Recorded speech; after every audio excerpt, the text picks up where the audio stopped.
Hi guys! So, i-unbox natin yung aking in-order na tennis training. Ayan.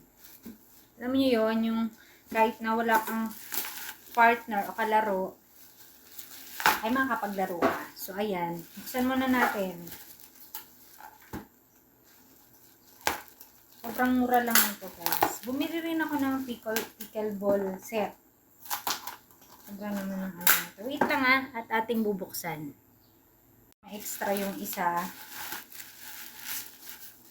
Excited na akong laruin ito. Oh, diba? Ganyan siya, guys. Open lang natin. Tennis. Ito, pang tennis. So, yan siya. At saka, ito, lalagyan nyo ng tubig. Ayan, dito. Lagyan nyo ng tubig. Tapos, itatali nyo yung bola dito. So, yan. Ayan siya, guys. Yan. So, ipapakita ko sa inyo at lalaruin namin to ng asawa ko syempre, sa malawak na lugar. So, ayan guys. So, nilagyan ko na itong tubig. Ayan, ang bigat niya na. Dito nyo lalagay yung tubig. Kasi diba may tali siya. So, itatali nyo siya dito. Tatali nyo. So, kayo nang bahala kung gaano kahaba. Kayo nang magtansya. Ayan. Na-adjust naman yan. So, ayan. Tali lang natin.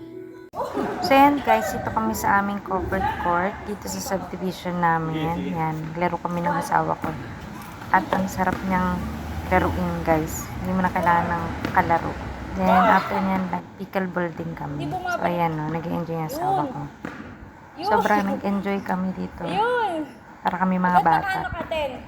Alam niyo, nakakapagod siya. As in, papayat kayo dito. Kasi nahabol mo yung bola, tumatakbo ka. Basta masarap siya. Nakaka-addict siyang laruin. Parang pickleball din. So, ilalagay ko lang yung yellow basket. Sa mga gustong mag-avail, i-click nyo lang. So, try nyo to guys. Promise, mag-i-enjoy kayo. Wow! Galing!